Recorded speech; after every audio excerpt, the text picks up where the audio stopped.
श्री स्वामी समर्थ. जय जय स्वामी समर्थ. माझ्या स्वामी कृपा चॅनलमध्ये सर्वांना नमस्कार. स्वामी महाराजांच्या कृपेने तुमच्या सर्व चांगल्या इच्छा पूर्ण होत ही स्वामी महाराजांच्या चरणी प्रार्थना करते आणि आजच्या या नवीन व्हिडिओला सुरुवात करते. अनंत चतुर्दशीचं व्रत, अनंत चतुर्दशी व्रताची संपूर्ण माहिती, त्याचबरोबर या अनंत चतुर्दशीची व्रतकथा काय आहे, अगदी पौराणिक कथा आहे, ती तुमच्यासोबत मी शेअर करणार आहे. ती जाणून घेण्याआधी तुम्ही माझ्या स्वामी कृपा चॅनलला सबस्क्राईब नक्की करा. अनंत चतुर्दशी व्रत भाद्रपद शुद्ध चतुर्दशी या तिथीला अनंत चतुर्दशीचं व्रत केलं जातं.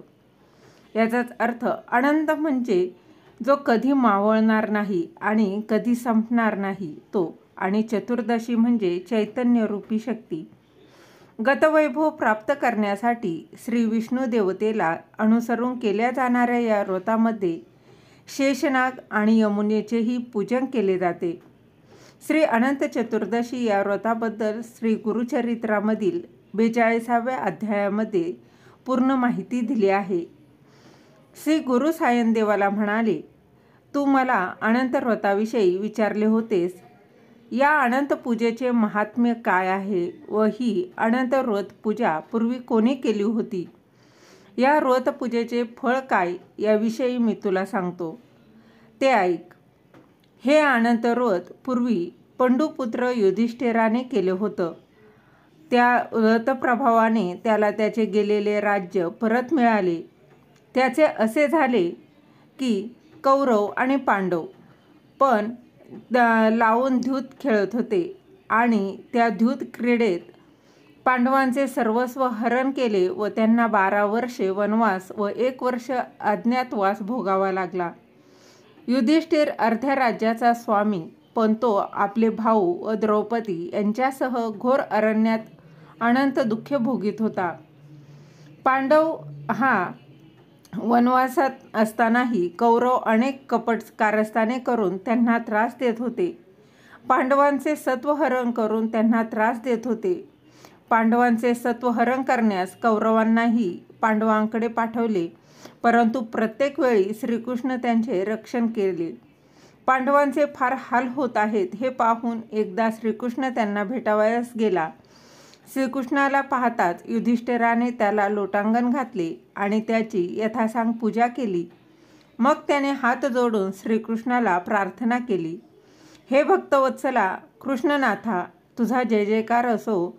हे कृष्णा, तूच या विश्वाचे उत्पत्ती, स्थिती, लय यास कारण आहेस. तूच ब्रह्मा विष्णू महेश आहेस. दुष्ट दुर्जनांचा नाश व संत सज्जनांचे रक्षण यासाठीच तू अवतार घेतोस. पांडव माझे प्राण आहेत असे तू सर्वांना सांगतोस, मग आमची उपेक्षा का करतोस? तुझ्याशिवाय आम्हाला कुणाचा आधार आहे सांग. तुझे आमच्यावर कृपाछत्र असताना आम्हाला ही दुःखे का बरे भोगावी लागत आहेत? आम्ही काय केले असता आम्हाला आमचे गेलेले राज्य परत मिळेल, वैभव परत मिळेल? सर्व पांडवांनी व द्रौपदीने हात जोडून श्रीकृष्णाला हेच विचारले आणि त्यावेळी श्रीकृष्ण पांडवांना म्हणाला, तुमचे गेलेले वैभव परत मिळवण्यासाठी मी तुम्हाला एक व्रत सांगतो आणि ते व्रत केले असता तुमचे गतवैभव तुम्हाला तुमचं राज्य लवकर प्राप्त होईल. सर्व व्रतांमध्ये अनंत व्रत हे अत्यंत श्रेष्ठ व प्रभावी आहे. हे व्रत तुम्ही करा म्हणजे तुमचे राज्य तुम्हाला लवकर प्राप्त होईल. तो अनंत म्हणजेच शेषशायी विष्णू, तेच माझे मूळ रूप आहे. मीच तो नारायण. दुष्टांचे निर्दालन करून भूभार हलका करण्यासाठीच मी वासुदेव कुळात श्रीकृष्ण म्हणून अवतार घेतला. मीच जळीस्थळी काष्टी पाषाणी त्रैलोक्याला व्यापून राहिलो आहे. मीच सर्व काही आहे. मीच तो अनंत नारायण चराचर विश्वाला व्यापून राहिलो आहे. त्या अनंताची म्हणजेच माझीच तुम्ही यथासांग पूजा करा आणि या व्रताने तुमचे सर्वतोपरी जे काही राज्य आहे, वैभव आहे, ते तुम्हाला मिळेल आणि तुमची प्रगती होईल. हे व्रत कोणत्या दिवशी करावं, ते कसं करावं हे तुम्हाला अगदी मी आम्हाला सविस्तर सांगा अशी विनंती युधिष्ठिराने केली असता श्रीकृष्ण म्हणाला, भाद्रपद महिन्याच्या शुक्ल पक्षातील चतुर्दशीला ही व्रत पूजा करावी. याविषयी मी तुला एक प्राचीन कथा सांगतो. ही कथा कृतयुगातील आहे. वसिष्ठ गोत्री सुमंतू नावाचा एक ब्राह्मण होता. भृगकन्या दीक्षा ही त्याची पत्नी होती. त्यांना एक कन्या झाली. तिचे नाव सुशीला. दुर्दैवाने सुशीला अगदी लहान असताना सुमंतूची पत्नी दीक्षा मरण पावली आणि सुशीला अगदी नावासारखीच होती. ती लहानपणी पित्याच्या घरी असताना घरातील सर्व कामे ती अगदी व्यवस्थित करीत असे. घरातील केरकचरा, सडा सारवण करणे, अंगणात सुंदर रांगोळ्या काढणे, देवपूजेची तयारी करणे, घरातील सर्व वस्तू स्वच्छ व नीटनेटक्या ठेवणे इत्यादी सर्व कामे ती अगदी मनपूर्वक करीत असे. सुमंतूची पत्नी गेल्यामुळे त्याची अग्निहोत्रादी श्रोतकर्मे थांबली होती. म्हणून त्याने द्वितीय विवाह करून दुसरी पत्नी घरी आणली आणि तिचे नाव कर्कशा. ती अगदी नावासारखी होती. ती अत्यंत दुष्ट बुद्धीची होती. ती घरी कोणत्याही कारणावरून सतत भांडणं करीत असे. सुशीला तिची सावत्र मुलगी. ती सुशीलेचा छळ करीत असे. सुशीला आता उपवर झाली. सुमंतूला तिच्या विवाहाची काळजी वाटू लागली. सावत्र आई तिचा छळ करीत होती व सुमंतूच्या साधनेतही विघ्न येत होते. यामुळे त्याला अतिशय वाईट वाटत असे. आपल्या कन्येचा विवाह लवकर झाला तर बरे होईल असे त्याला वाटत होते आणि तसा योग जुळून आला. एके दिवशी कौंडिन्य नावाचा एक तरुण ऋषी सुमंतूच्या घरी आला आणि त्याने सुशीलेला पाहिले व तिला मागणी घातली. सुमंतूला कौंडिन्य जावई म्हणून पसंत पडला. एका शुभ मुहूर्तावर सुशीला आणि कौंडिन्य जावई यांचा विवाह झाला. सुमंतूने कन्येच्या प्रेमापोटी सुशीला व कौंडिन्य यांना आपल्या घरीच ठेवून घेतलं. आषाढ आणि श्रावण असे 2 महिने गेले. कौंडिन्याला सासरवाडीस राहणे पसंत नव्हते. आपण आता दुसरीकडे राहावयास जावे असे त्याने ठरवले. मग सुमंतूने फार आग्रह न करता त्यांना जाण्यास परवानगी दिली. जाण्याचा दिवस आला तेव्हा सुमंतू आपल्या पत्नीला म्हणाला, कन्या आणि जावई जात आहेत. त्यांच्यासाठी आज काहीतरी गोडधोड भोजन तयार कर. हे ऐकताच ती कर्कशा संतापली. काही एक न बोलता ती घरात गेली व दार बंद करून स्वतःला कोंडून घेतले. तिघांना मोठे आश्चर्य वाटले. सुमंतूला तर फार वाईट वाटले. त्याने स्वयंपाकघरात शोधाशोध केली. एका मडक्यात त्याला गव्हाचे थोडे पीठ दिसले आणि तेवढेच आपल्या मुलीला त्याने कन्या व जावयाला निरोप दिला आणि सुशीला आणि कौंडिन्य एका रथात बसून निघाले. दुपारच्या वेळी कौंडिन्याच्या अनुष्ठानाची वेळ झाली म्हणून एका नदीच्या तीरावर त्यांनी रथ थांबवला. कौंडिन्य अनुष्ठानासाठी गेला. सुशीला रथातच बसून राहिली. तिने सहज नदीच्या तीराकडे पाहिले आणि तेथे काही स्त्रिया एकत्र जमून कसली तरी पूजा करीत होत्या. त्यांनी तांबड्या पैठणी परिधान केल्या होत्या. निरनिराळ्या कलशांची पूजा करत होत्या. सुशीलेने त्यांच्या जवळ जाऊन त्यांना विचारले, तुम्ही ही कसली पूजा करीत आहात? या पूजेचा विधी कसा असतो? ही पूजा केली असता काय फळ मिळते? हे सर्व मला सांगाल का? त्या स्त्रिया म्हणाल्या, बस, आम्ही तुला सर्व काही सांगतो. आम्ही ही भगवान चतुर्दशीला अनंताची पूजा करावयाची असते. याला अनंत चतुर्दशी व्रत असं म्हणतात. ही अनंत पूजा दरवर्षी केली असता सर्व प्रकारच्या सुख समृद्धीची प्राप्ती होते. अनंत स्वरूप भगवान विष्णूंची आपल्यावर कृपा होते. ही पूजा कशी करायची याची थोडक्यात विधी काय आहे तर भाद्रपद शुद्ध चतुर्दशीला अनंतरूपी श्री विष्णूंची पूजा करायची असते. हे एक कौटुंबिक व्रत आहे. कुटुंबातील एखाद्या व्यक्तीने घेतलेलं हे व्रत परंपरेने पुढे चालू ठेवायचे असते. या अनंत देवतेचे प्रतीक म्हणून 14 गाठी असलेला एक रेशमाचा दोरा असतो. पूर्वी ज्याने हे व्रत चालवलेले असते त्याच्याकडून व्रतकर्त्याने हा दोरा विधीपूर्वक घेऊन ठेवायचा. ठेवायचा असतो आणि दरवर्षी अनंत चतुर्दशीला त्याची यथाविधी पूजा करायची असते. चौरंगावर दर्भाच्या बनवलेल्या 7 फण्यांच्या शेषरूपी अनंत नागाची प्राणप्रतिष्ठा करून त्याच्या पुढे अनंत दोरा ठेवायचा असतो आणि त्याची पूजा करावी. चौरंगावर गंगेचा एक व यमुनेचा एक असे 2 जलपूर्ण कलश ठेवावेत आणि त्यांची देखील पूजा करावी. चतुर्भुज विष्णूंचे ध्यान करून ओम नमो भगवते वासुदेवाय नमः, ओम नमो भगवते वासुदेवाय नमः हा मंत्र म्हणत दर्भाच्या गाठीयुक्त नागाची अनंत म्हणून मनात धारणा करावी आणि नवीन ग्रंथीयुक्त दोरे दोन्ही कलशावर ठेवून पुरुष सूक्त मंत्रांनी त्याची पूजा करावी. या अनंत पूजेत 14 या संख्येला फार महत्त्व आहे. अनंत दोऱ्याला 14 गाठी असतात. नैवेद्याला 14 लाडू, करंजा इत्यादी पदार्थ असावेत. हे व्रत किमान 14 वर्ष करायचे असते. 14 वर्ष झाल्यावर या व्रताचे उद्यापन करावे. या व्रतामुळे सर्व प्रकारच्या मनोकामना पूर्ण होतात. सर्व सुख समृद्धीची प्राप्ती होते आणि अनंत स्वरूपात भगवान विष्णूंची आपल्यावर पूर्ण कृपा होते. अनंत व्रताची अशी माहिती सांगून त्या सुशिलेला म्हणाल्या, आजच अनंत चतुर्दशी आहे. तू आजच आमच्याबरोबर ही व्रत पूजा कर. त्यामुळे अनंत स्वरूप भगवान नारायणांची तुझ्यावर कृपा होईल व तुझे मनोकामना जे आहे ते देखील पूर्ण होईल.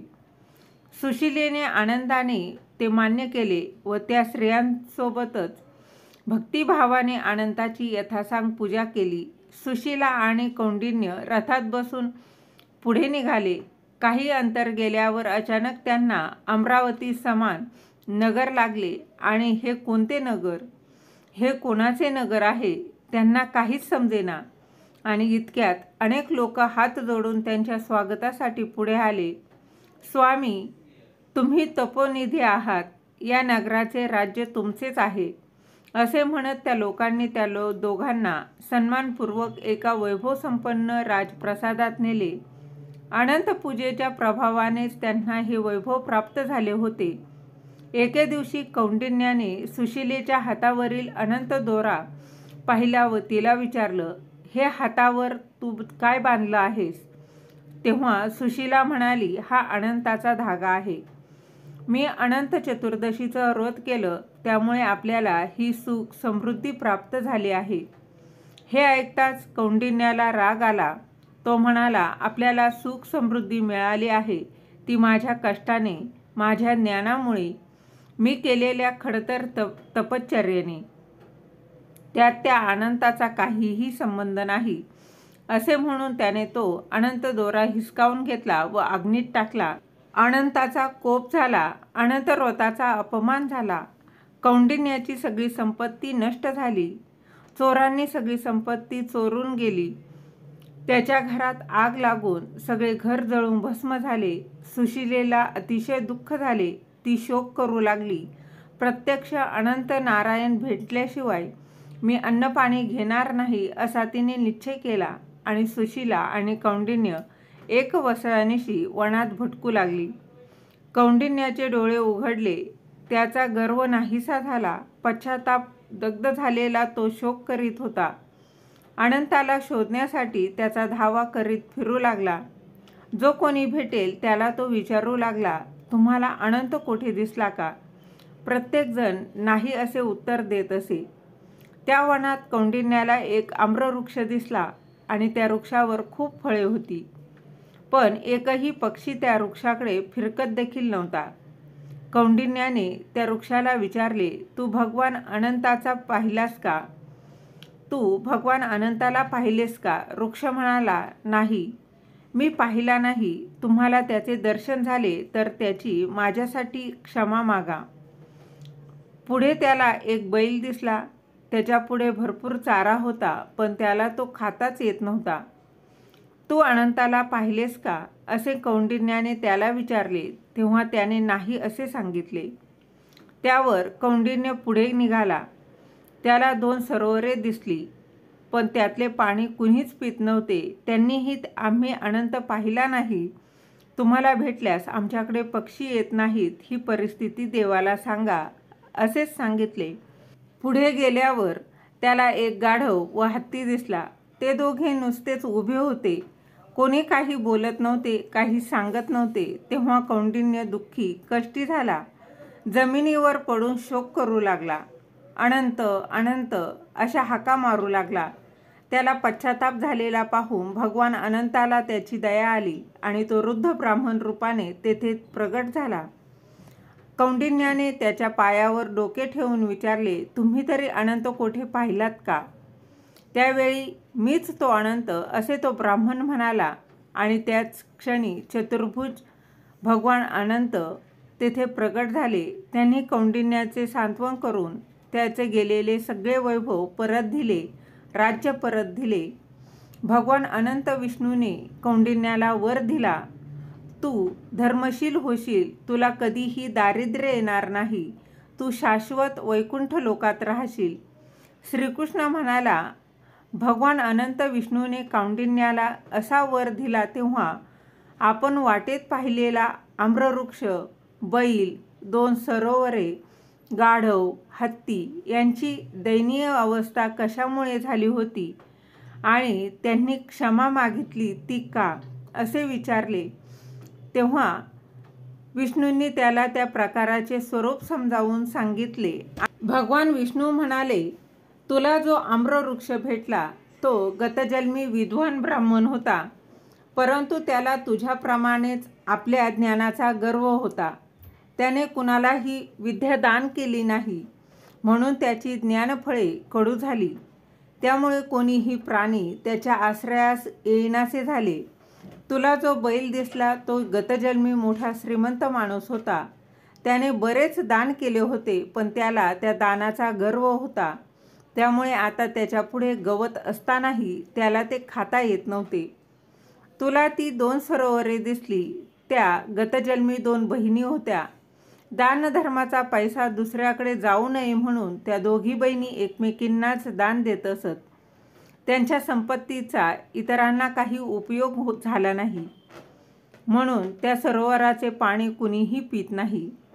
तुला जो गंधर्व दिसला तो तुझा क्रोध होय.